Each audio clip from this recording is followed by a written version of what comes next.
भगवान, मेरी किस्मत में ही ऐसा समझाना लिखा था। अरे, बेटी की पहली तीज है। इन लोगों को तो कुछ शर्म लिहाज ही नहीं है। एक फोन कर कर नहीं पूछते कि तीज का त्योहार है, क्या भेजना है। 2 दिन बाद मैंने तीज का कार्यक्रम रखा है घर में, और इसकी माँ की तो कोई खोज खबर ही नहीं है कि एक फोन कर कर पूछ ले कि क्या भेजना है क्या नहीं। कुछ कमी पेशी रह जाए तो मैं बता तो दूं। 4 लोग आएंगे और बहू के मायके का सामान देखेंगे तो क्या सोचेंगे, कैसे घर में रिश्ता कर दिया मैंने अपने बेटे का। मुझे एक बार सुनैना से ही बात करनी चाहिए। उसकी तो बात जरूर हुई होगी अपनी माँ से। सुनैना, बहू सुनैना। जी माँ जी। घर वालों को थोड़ी बहुत शर्म बची है या नहीं? क्या हुआ माँ जी? तुझे पता है ना, 2 दिन बाद कार्यक्रम है हमारे घर में तीज का, और तेरे घर वालों ने एक फोन कर कर नहीं पूछा कि क्या भेज रही हैं वो लोग। अरे, बेटी की पहली तीज है ससुराल में, एक बार फोन करके तो पूछना चाहिए। कुछ कमी रह गई तो 4 लोगों के सामने क्या मुंह दिखाऊंगी मैं? जी मम्मी जी, मेरी तो मम्मी से इस बारे में कोई बात नहीं हुई। नहीं हुई तो जाके कर लियो बात, और बोल दियो अपनी माँ को कि कोई कमी पेशी नहीं रहनी चाहिए 4 लोगों के सामने। और पहली तीज है, बोल दियो सारे घर वालों के कपड़े, एक चैन, 5 डब्बे मिठाई के, फलों का टोकरा, सब भेज दे तेरी माँ। जी मम्मी जी, मैं मम्मी को बोल दूंगी।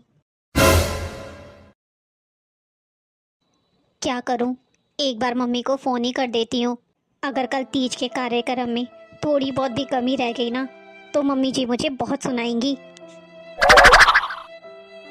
Hello mummy. अरे सुने ना बेटा, कैसी है तू? मम्मी, मैं तो ठीक हूँ। वो मैं आपसे, क्या हुआ बेटा, बोल ना। मम्मी, 2 दिन बाद ना मेरे ससुराल में तीज का कार्यक्रम है, तो मम्मी जी पूछ रही थी आप तीज कब तक भेजेंगी। अरे तू चिंता क्यों करती है बेटा, मैं सारी तैयारी करके भेज दूंगी। मम्मी, तीज का ना सामान अच्छे से भेजना। अगर कुछ कमी रह गई ना, तो मम्मी जी तो मुझे सुनाने में कसर ही नहीं छोड़ेंगी। उन्होंने 5 डब्बे मिठाई के, एक सोने की चैन, सब लोगों के कपड़े और फलों का टोकरा बोला है लाने को। अरे हाँ हाँ बेटा, तू चिंता क्यों करती है, तेरी भाभीयों के मायके से भी तो सामान आएगा ना। देख, मैं कुछ इंतजाम करती हूँ, तेरी नाक नहीं कटने दूंगी तेरे ससुराल में। पर मम्मी, अब भाभीयों के मायके का सामान यहाँ क्यों भेजेंगी? अगर उन्हें पता लग गया तो कितना बुरा लगेगा। अरे तू चिंता क्यों करती है, उनका सामान यहाँ आएगा तो होगा तो हमारा ही ना। अब चाहे मैं उसका कुछ भी करूँ, अपनी बेटी को ही क्यों ना दूँ, उन लोगों को इस चीज़ से क्या मतलब। पर मम्मी, अरे तू चिंता क्यों करती है, कल मैं तेरे भाई को समय से भेज दूंगी, तेरी नाक नीचे नहीं होने दूंगी। देखना, सामान देखते ही तेरी सास तारीफें करने लगेगी तेरी। अच्छा ठीक है मम्मी, मैं रखती हूँ फ़ोन। ये मम्मी इतनी कंजूसी क्यों करती है? किसी चीज़ की कमी नहीं है घर में, फिर भी ये नहीं अपनी बेटी के ससुराल में अपने पैसों से खरीद कर सामान भेजे। पता नहीं मम्मी की कंजूसी कब ख़त्म होगी। मेरी शादी में जो दहेज दिया, वो भी पूरा भाभीयों के सामान में से दिया था मम्मी ने। दोनों भाभी कुछ कहती नहीं, इसका मतलब ये नहीं कि मम्मी उनके मायके का सामान मुझे दे दे। मेरी शादी के बाद तो लगता है मम्मी की कंजूसी और ही बढ़ती जा रही है। भला दो दो बहुओं के होते हुए मैं अपना पैसा खर्च क्यों करूंगी? इन दोनों के मायके वाले भी तो तीज का त्योहार देंगे ना, उसी में से थोड़ा थोड़ा निकाल कर अपनी बेटी को दे दूंगी। अभी बुलाकर पूछती हूँ दोनों को। वैसे तो 2 दिन पहले ही आ जाती है तीज, इस बार इतनी देर क्यों हो गई? नेहा, पूजा। जी मम्मी जी, मेरे कमरे में तो आना जरा दोनों। जी मम्मी जी। देख बहू, हमारे मोहल्ले में ना इस बार तीज का त्योहार बहुत धूमधाम से मनाया जा रहा है, और मैं चाहती हूँ इस बार तीज की तैयारी अच्छे से करना तुम लोग। जी मम्मी जी, इस बार हम भी यही सोच रहे थे कि बाजार जाकर ना अपने लिए और आपके लिए एक एक नई साड़ी ले आते हैं। सिर्फ साड़ी? देख बहू, तुम तो लाते ही हो मेरे लिए साड़ी, इस बार ना तुम्हारे मायके से भी अच्छा शगुन आना चाहिए, क्योंकि इस बार हमारे मोहल्ले में पहली बार तीज का कार्यक्रम रखा गया है। अगर कोई मेरे से पूछेगा ना कि बहुओं के मायके से क्या आया, तो इसलिए मैं चाहती हूँ इस बार तुम्हारे मायके से ना तीज का शगुन अच्छे से मंगवाना, ताकि पूरे मोहल्ले में ना मेरी नाक ऊंची रहे। तो मम्मी जी, आप क्या चाहती हैं? मैं चाहती हूँ तुम आज ही अपने मायके में बोल दो मेरे लिए अच्छी सी बनारसी साड़ी, चांदी की पायल, फलों का टोकरा, 11,000 रुपये नगद, सोने की एक आइटम, और हाँ, बाकी सब घर वालों के कपड़े, ज़रूर भेजें। मम्मी जी इतना सब क्यों मम्मी जी? पर मम्मी जी ये हमारी पहली तीज थोड़ी ना है। अरे हाँ हाँ, मुझे भी पता है तुम्हारी पहली तीज नहीं है, पर मोहल्ले में मेरी नाक ऊंची रखने के लिए तुम्हारे मायके वाले इतना तो कर सकते हैं ना। पर मम्मी जी मेरे पापा की हालत पहले ही बहुत ख़राब है। आपको तो पता है वो एक छोटी सी किराने की दुकान चलाते हैं, जिससे किसी तरह घर का खर्चा चला पाते हैं वो लोग। पिछले कई समय से दुकान में घाटा भी चल रहा है। मम्मी जी मेरे घर की भी आर्थिक हालत ठीक नहीं है। मेरे पापा भी रिटायर हो चुके हैं, मम्मी भी थोड़ा परेशान ही रहती हैं। और इतना महंगा शगुन मम्मी जी, इतने साल से कमा रहे तुम्हारे घर वाले, थोड़ी तो जमा पूंजी बचा कर रखी होगी अपनी बेटियों के लिए। तीज ना साल में एक बार आती है, तुम्हारे घर वाले तुम लोगों के लिए इतना भी नहीं कर सकते क्या? मम्मी जी बात इतनी सी नहीं है, पापा पर पहले ही बहुत खर्चा है। मुझे तो समझ नहीं आता तुम्हारे मायके वालों ने तुम्हारी शादी किस उम्मीद पर की थी। बेटी को ससुराल भेजते हैं तो उनके त्योहार भी तो निभाने पड़ते हैं। मम्मी जी मेरे मायके में भी इस समय आर्थिक परेशानी है, पापा की पेंशन से ही पूरा घर चलता है। अब तुम भी शुरू हो गई, तुम दोनों बहुएं अपनी अपनी मायके की गरीबी का रोना लेकर क्यों बैठ जाती हो? अरे मोहल्ले में सब लोगों की बहुओं का सामान वहाँ रखा जाएगा और 4 लोग देखेंगे कि कमला की बहुओं के मायके से क्या आएगा, तो क्या जवाब दूंगी मैं? पर मम्मी जी शगुन अगर खुशी से दिया जाए तो अच्छा लगता है, पर किसी पर दबाव डालकर और इतना शगुन। बस बस मुझे ज्ञान मत दो, पर आज ही अपने मायके फ़ोन कर कर बोल देना, वरना मैं फ़ोन कर दूंगी। भाभी मैं पापा से इतनी महंगी चीज़ें कैसे मांगूंगी? हाँ नेहा, मैं भी अपने मायके ऐसे फ़ोन कर कर नहीं बोल सकती, क्या बोलूँगी पापा को? एक बात है नेहा, अगर हम हर बार डर कर इनकी मांगे मानते रहेंगे ना, तो इनकी मांगे कभी ख़त्म नहीं होंगी। मम्मी जी का तो हर त्योहार पे यही काम है। और इस बारे में ना अब हमें अपने पतियों से भी बात करनी चाहिए।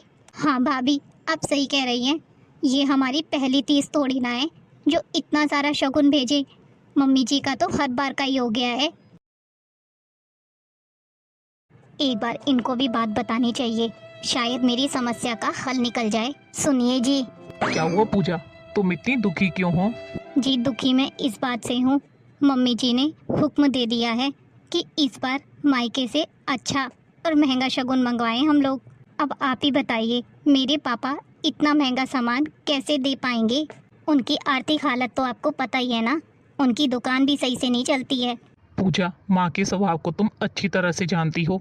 उन्होंने जो जो कहा है तुम मंगवा लो, क्योंकि उनके सामने बोलने की ना मेरी भी हिम्मत नहीं है। तुम ना जितना हो सके अपने पापा से उतना मंगवा लो। लेकिन इतना पैसा आएगा कहाँ से? पूजा मैं क्या करूँ, अगर माँ को पता चल गया ना कि मैंने कुछ बोला है तो घर में बवाल कर देगी। तो क्या इसके लिए मैं अपने माँ बाप को कर्ज में डुबो दूँ, सिर्फ इसलिए कि तुम्हारी माँ को दूसरों के सामने दिखावा करना है?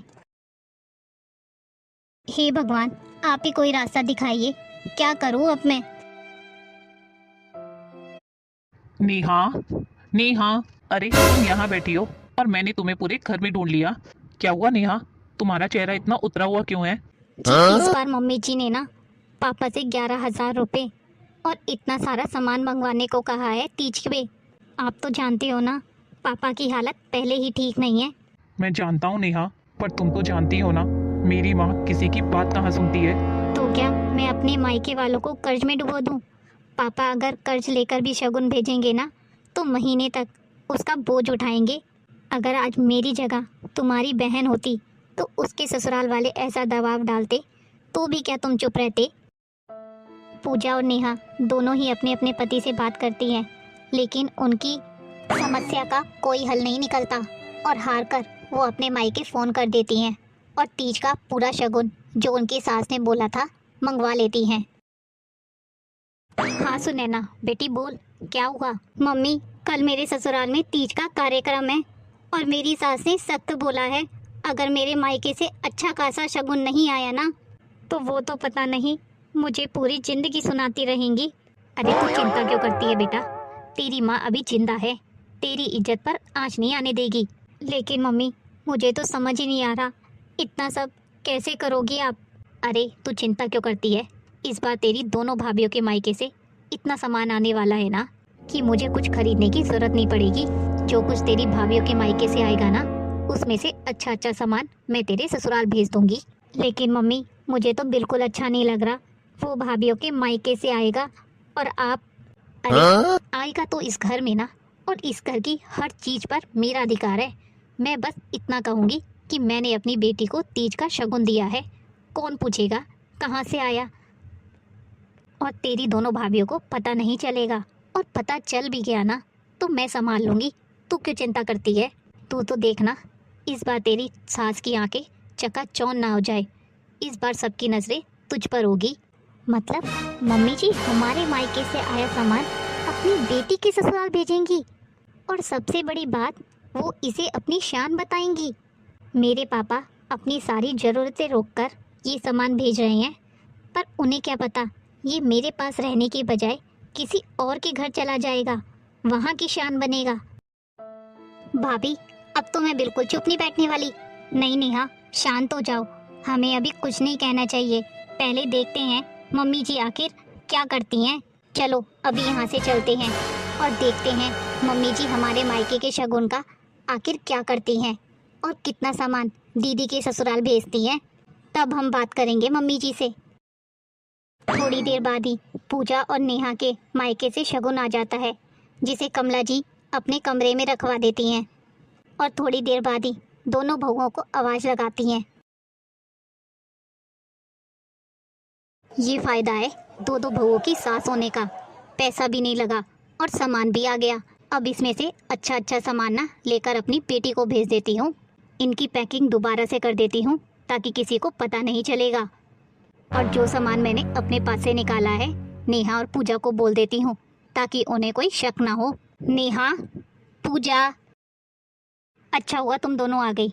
देखो कल ना सुनैना के ससुराल में तीज का सामान भेजना है, तो तुम दोनों एक काम करो, ये सारा सामान मैंने अलग निकाल के रखा है, इसकी पैकिंग कर देना।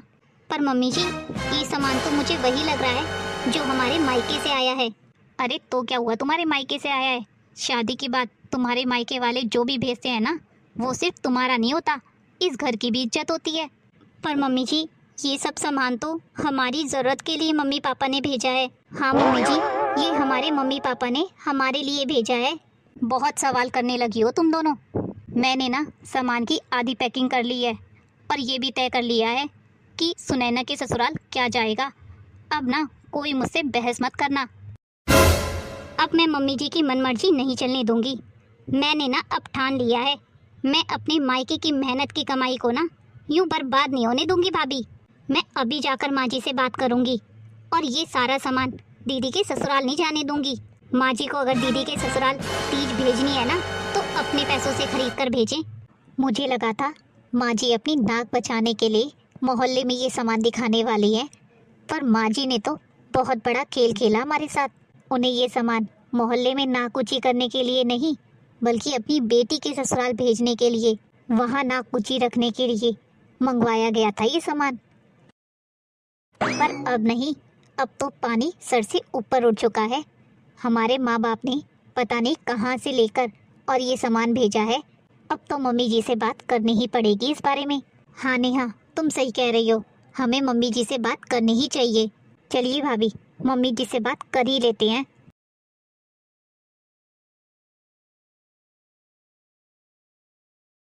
चलो इस बार तो मेरा अच्छा खासा पैसा बच गया। अब जल्दी से पैकिंग हो जाए, कल सारा सामान अमित के हाथ सुनैना के ससुराल भेज दूंगी। मम्मी जी रुक जाइए, तुम दोनों यहाँ क्या कर रही हो? तुम्हें मैंने कुछ काम दिया था, पूरा नहीं हुआ क्या? मम्मी जी, जो सामान हमारे मायके से आया है ना, वो हमें वापस चाहिए। क्यों चाहिए तुझे? मैं ना उन्हें सुनैना के ससुराल भेज रही हूँ कल उसके ससुराल में एक बहुत बड़ा प्रोग्राम है। पर मम्मी जी, हमारे मायके से आया सामान दीदी के ससुराल तो नहीं जाएगा। क्या क्या कहा तूने? तू मुझे रोक रही है? मैंने कहा मम्मी जी, ये सब सामान दीदी के ससुराल नहीं जाएगा, क्योंकि ये सब शगुन ना मेरे मायके वालों ने मेरे लिए भेजे हैं। उन्होंने अपनी मेहनत की कमाई से मेरी तीज का शगुन भेजा है, और मैं इसे किसी और को सिर्फ दिखावे के लिए देने की इजाज़त तो बिल्कुल नहीं दूंगी मम्मी जी। बहू होकर तुम मुझसे जबान लड़ा रही है। इस घर में जो सामान आता है ना, उसका फैसला मैं करती हूँ। तू होती कौन है मुझे रोकने वाली? जबान नहीं लड़ा रही मम्मी जी, बस इतना कह रही हूँ, मेरे मायके का सामान मुझे वापस दे दीजिए। मम्मी जी, नेहा सही कह रही है, हमारे मायके से आया सामान हमारा शगुन है, उसे अपनी बेटी के ससुराल भेजना ठीक नहीं है। अब तुम दोनों मुझे सिखाओगी मुझे क्या करना चाहिए क्या नहीं? तुम दोनों मुझे ही गलत साबित कर रही हो। तुम दोनों ना मुझसे बहस मत करो, ये सब सामान ना मैं सुनैना के ससुराल तो भेज कर रहूँगी। माफ़ कीजिए माँ जी, लेकिन इस बार मैं आपकी बात नहीं मानूंगी।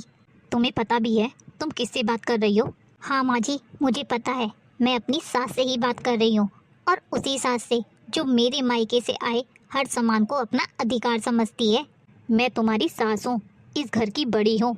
क्या तुम लोगों के सामान पर मेरा इतना भी हक नहीं है कि मैं उसमें से अपनी बेटी को कुछ दे सकूँ?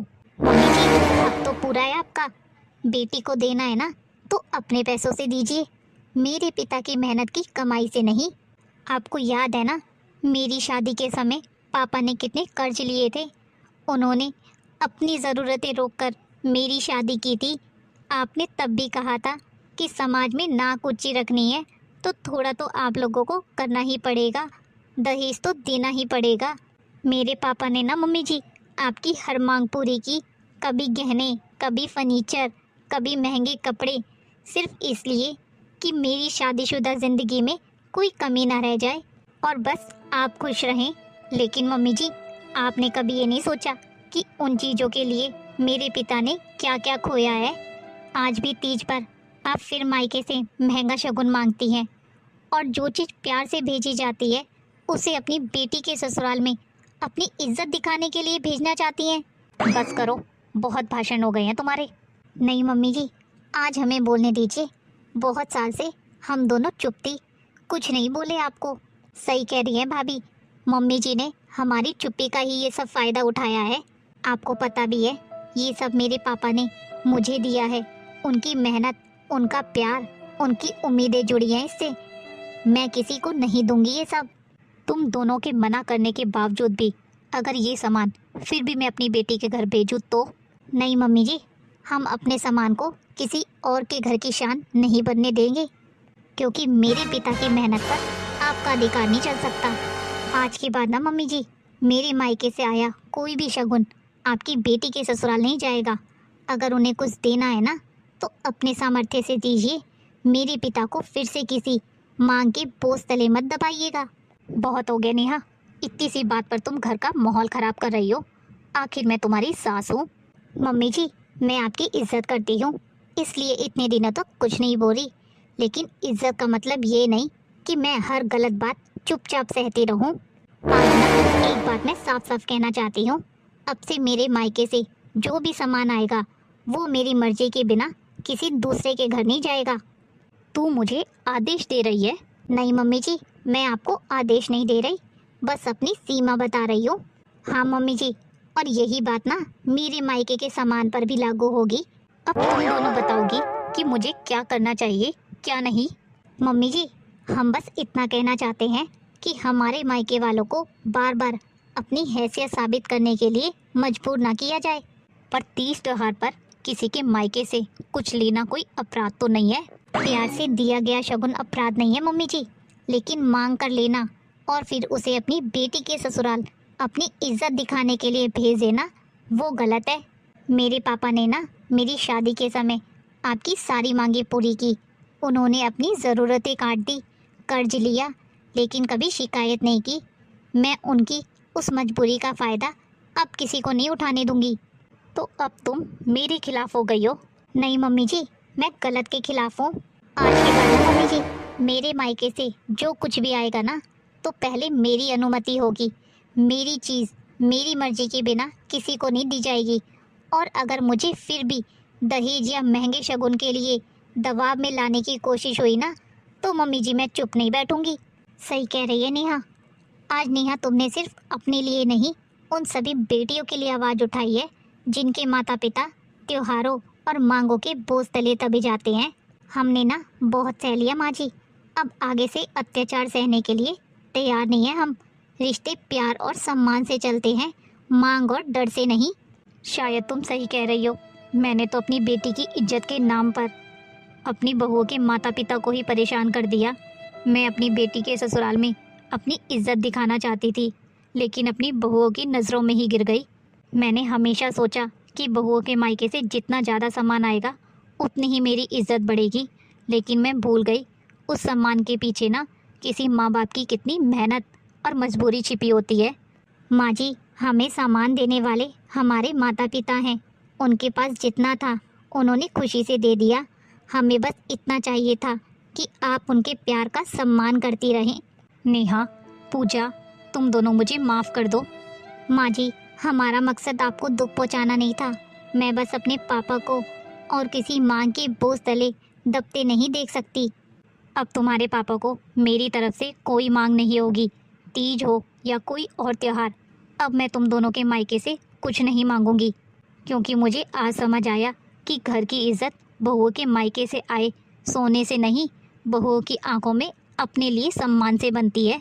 रिश्ते शगुन से नहीं, सम्मान से निभाए जाते हैं।